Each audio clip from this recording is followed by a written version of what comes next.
Off Japan's southern coast lies Hachijō-Kita, an island erased from maps after 5 snake hunters vanished there 25 years ago. Officials called it an accident, but the sea still whispers their names. Now, strange signals echo from the island again, carrying a woman's voice that should not exist. The silence is breaking, and whatever was left behind is no longer asleep. Something remembers.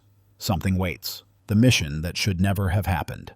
In the early 1990s, when Japan's economy still thrived and its ministries ran with quiet precision, a classified order left the Ministry of Environment's office in Tokyo. It authorized a covert mission to Hachijō-Kita, a remote volcanic island shrouded in mist and superstition. Fishermen had long avoided its shores, claiming the jungle hid strange movements and that an unnatural silence fell when boats drifted too close. Officially, the mission was simple: control an outbreak of habu vipers, whose population had reportedly grown beyond natural limits. The operation was named Project Orochi, after the 8-headed serpent of myth, an omen few found comforting. 5 men accepted the task, all veteran snake hunters drawn from Okinawa and Kyushu. Kaito Nakamura, the leader, had 20 years of experience and a body marked by old bites and scars. With him were Haruto Mori, a quiet tracker known for his precision with a machete; Satoshi Arai, the youngest and team documentarian; Toma Ishikawa, a former military medic; and Kenji Wada, the logistics officer accustomed to government contracts.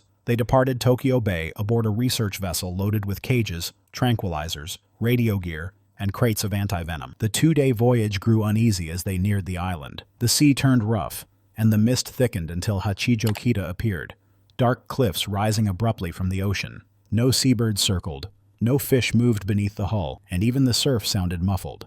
When they set foot on the black sand, a heavy stillness seemed to settle over them. They established a base near the coast, tents circling a single campfire. The plan was to survey the island within a week, collect specimens, tag snakes, and map nests. The first day passed without incident. They cut through vines and dense foliage, their boots sinking into damp volcanic soil beneath a canopy that swallowed sunlight. Yet as they pushed inland, unease grew. Snake tracks crisscrossed in unnatural numbers, and the vipers they saw appeared larger than any they had encountered, scales shimmering with strange iridescence. That night, Kato noted the forest felt alive in a way that defied explanation. Around the fire, the men listened to insects' steady hum, but within that rhythm came faint hisses, echoing as if in reply. In the darkness beyond the flames, dozens of eyes reflected the light. No one spoke of it. On the second day, they explored a ravine where heavy bodies seemed to have passed through. The air was thick and metallic, and from the branches hung enormous sheddings, skins stretching nearly 3 meters. When they decided to return, their marked trail was altered. Ribbons had been removed or moved, as if something followed their path. If the men never came back, what did? The vanishing report.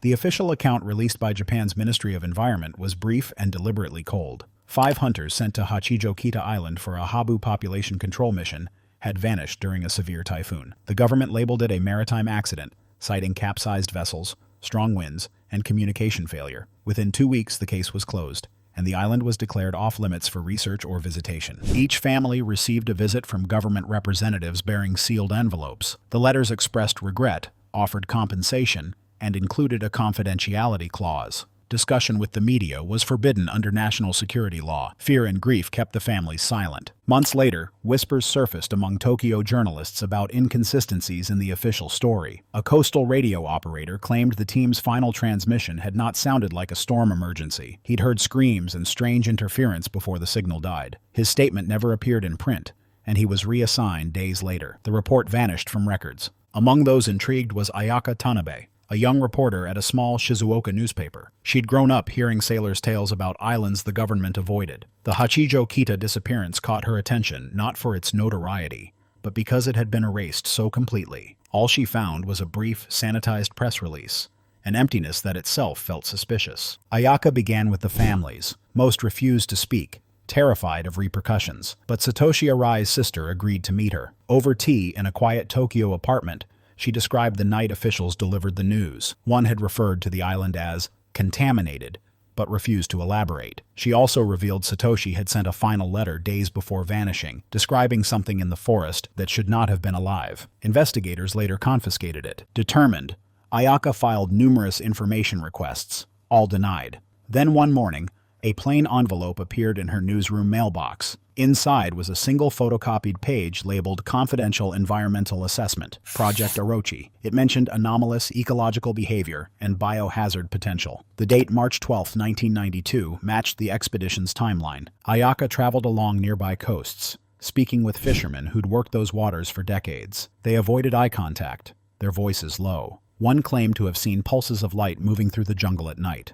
Another spoke of something vast sliding through the trees, too heavy to be a snake. None had approached the island since. All agreed it should have been left alone. Her editor grew nervous, warning her that some stories are better forgotten. Still, Ayaka pressed on. Maps of the region had been subtly altered. Satellite imagery showed Hachijō-Kita permanently veiled in mist, as if nature itself concealed it. The secrecy ran deeper than an accident. Late one night, reviewing the photocopy, Ayaka noticed a faint watermark, an insignia from a defunct government research branch specializing in biological experiments during the 1980s. A chilling realization dawned. Whatever the hunters had found on that island hadn't been native. It had been placed there. Ayaka realizes the snakes were never the only predators on that island. The Forgotten Files. 25 years had passed since the disappearance of the 5 snake hunters. Hachijō-Kita Island had vanished from public memory, buried under bureaucracy and silence. Only fragments and whispers remained, and one woman who refused to forget. Ayaka Tanabe, now an acclaimed documentary filmmaker, had built her career exposing hidden truths, yet the mystery of Hachijō-Kita still haunted her. The Ministry of Environment maintained that all records of Project Orochi were lost in an earthquake that destroyed coastal archives. But Ayaka persisted, filing repeated requests under Japan's new transparency laws. One afternoon, a digital envelope arrived, declassified material. Inside were fragments of old environmental logs and weather reports. Most appeared routine, until she noticed an entry dated a month after the hunters vanished. It recorded abnormal thermal activity spreading through the island's northern region, temperatures rising to unnatural levels with no volcanic cause. Ayaka cross-referenced the data with modern satellite imagery. The results were impossible. The island's terrain had subtly shifted, as if reshaped over time. Certain patches of vegetation emitted unusually high thermal readings. Botanists she consulted couldn't identify the plants, leaves too large, colors unnaturally vivid, and some glowing faintly even under low light. None of it matched any known Japanese flora. Seeking answers, Ayaka met a retired geologist who had once analyzed samples from Hachijō-Kita. His hands trembled as he spoke. The soil, he said, contained trace elements unknown in volcanic rock. He recalled an internal phrase from old ministry memos, but refused to elaborate. When pressed, he warned her, the island is no longer a natural environment. Ayaka revisited the families of the lost hunters. Most were elderly now, their memories faded, but one detail united them. Each described recurring nightmares that began soon after the disappearance, visions of the missing men surrounded by snakes with disturbingly human eyes. They would wake up certain that something was watching from the dark. Ayaka first dismissed it as trauma, but the consistency of the stories chilled her. In coastal towns near the island, she spoke with fishermen who still avoided those waters. One described seeing the sea around Hachijō-Kita glow faintly during low tide, as though lit from below. Another recalled shadows sliding across the shore at night too long, too deliberate to be waves. All agreed the island had changed after the expedition,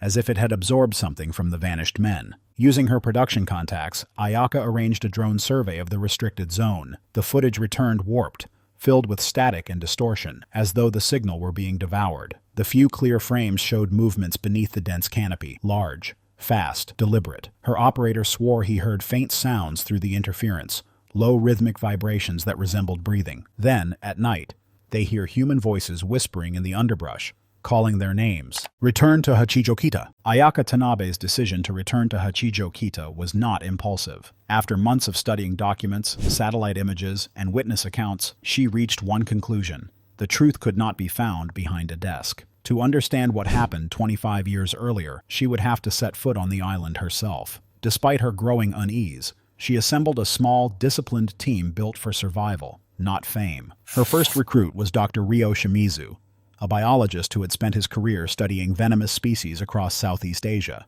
Brilliant yet obsessive, he was fascinated by genetic anomalies in reptiles and saw Hachijō-Kita as a window into unnatural evolution.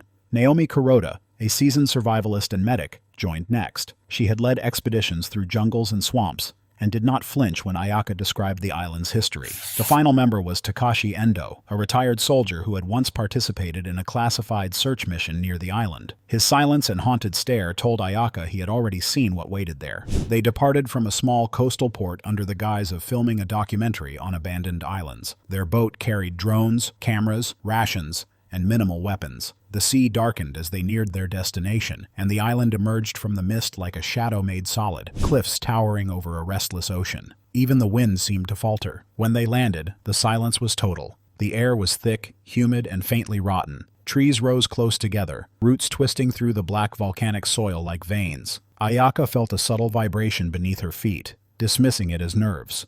They found the old hunter's camp, now in ruin, rusted cages tangled in vines, corroded tools, and scraps of paper buried in moss. A single pot remained upright, filled with stagnant rainwater. Dr. Shimizu collected samples, noting that the vegetation emitted faint warmth even under clouds. Naomi scouted the perimeter. No birds, no insects, no animal tracks. The stillness pressed in from all sides. Takashi stared into the forest and murmured that the silence hadn't changed since his last mission. Venturing inland, they found bones scattered across the forest floor, too thick for snakes, too long for mammals. Some fused together, forming shapes like cages. A rusted trap lay half-buried, its steel jaws bent outward as if forced open. Ayaka filmed everything, carefully marking each site. By afternoon, fog crept from the sea, dropping visibility to a few meters. The air grew colder, the ground faintly trembling. Dr. Shimizu's instruments detected rising soil temperatures, just as in the 1990s, data logs. Naomi urged retreat,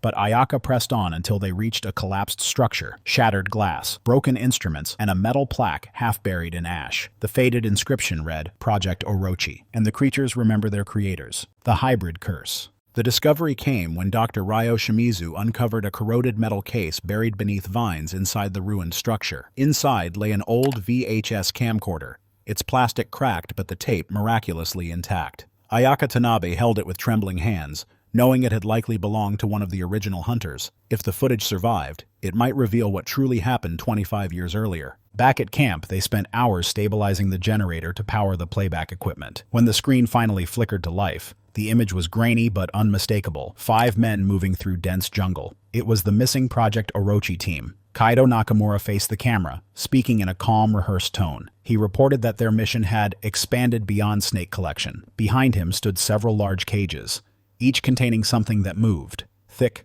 coiling shapes alive with slow motion. The hunters were no longer alone. As the footage progressed, the tone darkened. The men discussed specimens that did not match any known Habu population. The snakes were enormous, their scales marked with irregular scar-like patterns. One hunter showed a bite wound on his hand, swollen black veins spreading upward like roots. The image jumped ahead, chaos. The camp was overturned, cages torn apart from the inside. In the background, something slithered across the ground, too large, too fast to identify. Dr. Shimizu froze the frame, enhancing the image as best he could. The outline that emerged made the group fall silent. The shape was serpentine, yet strangely segmented, as though bone and flesh had fused in impossible ways. Its head, partially obscured, bore a faintly human jawline. The next scenes were pure panic. The hunters shouted over each other, arguing about evacuation as hissing filled the air. A scream cut through the noise. The camera jolted sideways, showing only soil and moving shadows. Then a figure crawled into view, clutching his leg. His voice was weak but audible. Shimizu adjusted the audio. The man whispered, "They are learning." The tape ended abruptly. The silence that followed was heavy and absolute. Ayaka stared at the static screen, understanding now why the government had erased every trace of the mission. Project Orochi had never been about pest control. It had been experimentation. According to the files Ayaka had studied, the ministry's research division had once pursued a project to develop bioengineered hybrids capable of producing venom with both healing and lethal properties. The hunters had not been mere contractors. They were caretakers and test subjects. Somewhere during the experiments, the creatures had absorbed human DNA, perhaps through exposure, perhaps by design. What emerged was a new species that blurred the boundary between predator and person. When the last flare burns out, something answers from the dark, in a human voice. The awakening. The storm arrived without warning. One moment the sky above Hachijō-Kita was dim and heavy with mist, and the next it split open with rain so dense that the air turned to water. The sea roared like a living creature, swallowing the horizon. Ayaka's team rushed to secure their equipment, shouting over the wind as tents tore loose and cables whipped through the mud. The radios filled with static and went dead within minutes. Their last contact with the mainland was a single fragmented message that dissolved into noise. They were alone. For the first night of the storm, they stayed close together inside the remains of the concrete outpost. The walls leaked and the roof shook with each gust, but it was safer than being exposed to the forest. The generator flickered weakly, casting pale light across their faces. No one slept. Every few minutes the thunder rolled so close that the ground trembled. Dr. Shimizu sat by the window, notebook open, watching the lightning flash across the trees. He said the storm felt unnatural, as if it had formed directly above the island rather than moving in from the sea. Ayaka wanted to tell him that the weather was the least of their concerns, but she kept silent. By morning, the rain had not stopped. Naomi ventured out first to check their perimeter and returned pale. Their supply crates had been dragged several meters away, leaving long grooves in the mud. The marks were not from water or wind. Something had pulled them. There were no footprints, only deep furrows that disappeared into the jungle. Takashi studied the tracks without a word, then lifted his rifle and checked the chamber. When Ayaka asked what he thought it meant, he only replied that the island was awake again. They decided to regroup inside until the storm eased, but by afternoon, Dr. Shimizu grew restless. He insisted that he had detected a strong heat source nearby, possibly a geothermal vent that could explain the temperature anomalies in the government files. Against Naomi's advice, he left the building with a thermal scanner and flashlight. The team agreed to wait 2 hours before following him. When those hours passed and he did not return, Ayaka and Naomi went after him, leaving Takashi to guard the base. The forest was nearly impossible to navigate. Branches hung low, dripping water, and the mud swallowed their boots with each step. The deeper they went, the warmer it became. The smell changed too, thickening into something metallic and sour. They followed the scanner's faint beeping until the ground sloped downward into a narrow ravine. The heat was strongest there. Through the mist, Ayaka saw the mouth of a cavern partially hidden by roots and vines. The entrance pulsed faintly with light, as if the earth itself were breathing. Inside, the cavern opened into a wide chamber that glistened like polished stone. The walls were covered in layers of translucent material, molted skin, long and unbroken, hanging in sheets that shifted in the humid air. The floor was littered with fragments of bone and twisted metal that had fused together into something resembling architecture. In the center stood a vast structure shaped like a nest, but larger than any natural formation. It rose from the ground in spirals, woven from both organic and artificial remnants. The bones were arranged deliberately, each one placed to form patterns that seemed almost ceremonial. Ayaka's flashlight caught movement near the base of the nest. For a moment she thought she saw a human figure crouched among the debris, but when she moved closer, it slipped away into the darkness with a sound that was neither a hiss nor a breath, but something between the two. Naomi whispered that they should leave, but Ayaka hesitated. She wanted to find Dr. Shimizu. The answer came from deeper inside the cavern. A faint voice echoed through the stone, distorted and trembling. It was his. They followed it until they reached an inner chamber where the heat was unbearable. Dr. Shimizu's camera lay on the ground, its light still blinking. The footage showed him kneeling before the nest, murmuring that he had found proof that the creatures were not mere hybrids. They had built this place as a refuge. His final words were barely audible. "They remember us." Naomi turned off the camera, and together they fled the cavern. The moment they emerged into the rain, a sound rose behind them, a guttural vibration that rolled through the trees and echoed across the island. It was not the cry of an animal. It was a single word, repeated over and over until it blended with the thunder. The word was home, and deep below, something stirs, waiting for the next ones to arrive. The last transmission. The first report came through a routine communication channel monitored by the Japan Coast Guard. It was early morning when the operator detected an unusual frequency from the region surrounding Hachijō-Kita. At first, it sounded like ordinary interference, the kind produced by storms or drifting equipment. But as the static rose and fell, faint words began to emerge, spoken in a woman's voice. The transmission was fragmented, repeating a single sentence between bursts of white noise. The voice said, "We were the experiment." Then the line went silent. Attempts to trace the source proved difficult. The coordinates placed it somewhere off the island's eastern shore, though no vessels had been authorized to enter that area for months. The last registered expedition was Ayaka Tanabe's team, but their departure had never been officially recorded as a return. When the signal reappeared the following day, repeating the same phrase, a Coast Guard vessel was dispatched to investigate. Its crew consisted of 9 officers and 2 researchers from the Ministry of Environment, sent under strict orders to record everything but release nothing without clearance. As they approached the island, the atmosphere grew heavy and the waves slowed, as if something beneath them was restraining their motion. The mist was thicker than usual for that region, rolling in wide gray columns that obscured the coastline. The captain instructed the men to anchor just beyond the reef while two small boats prepared to land. As they drew closer, visibility dropped to almost nothing. Through the fog, they could just make out the outline of trees and the black sand shore. The air smelled faintly metallic, like rust and rain. The landing party disembarked and advanced cautiously. The beach was littered with debris, broken wood, torn fabric, and fragments of metal that appeared to be from scientific equipment. They found no footprints, no human remains, and no signs of habitation. Yet the ground bore patterns that made little sense. The sand had been disturbed in long, curving lines that looped back on themselves in circular formations. Each pattern was symmetrical, almost deliberate, as though drawn by something intelligent. When the tide came in, the lines remained unbroken, resisting the pull of the sea. Further inland, the team discovered remnants of the previous expedition's camp. Cameras lay shattered, tents collapsed, and personal belongings scattered across the mud. The generator was still standing, covered in vines, but its casing was open and empty. The soil around it was warm to the touch despite the cool air. One of the officers used a thermal reader and reported that the heat extended far beneath the surface, pulsing at regular intervals. It resembled a heartbeat. The team radioed the vessel to report their findings, but the signal began to break apart. The operator on the ship confirmed receiving heavy interference.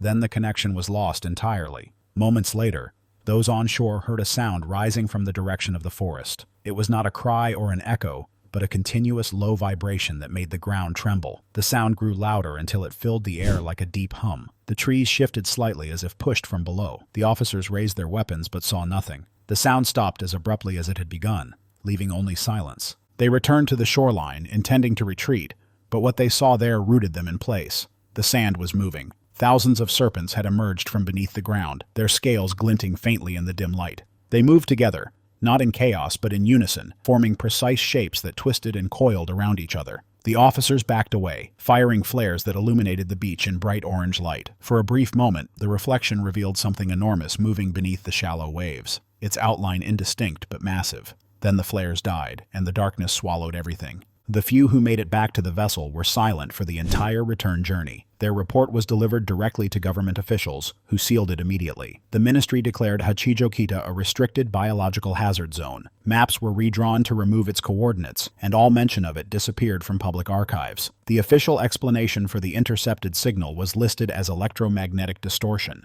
No mention was made of the serpents or the patterns in the sand. Weeks later, the frequency was picked up again by a private radio enthusiast in Shizuoka. It carried the same static, the same faint hum, and the same whisper. But this time, the voice was different. It was deeper, slower, and less human. The words were barely audible, repeating a phrase that the listener could not fully understand. It ended with a faint exhale, like a sigh from deep underwater. When the island calls again, who will be brave or foolish enough to answer?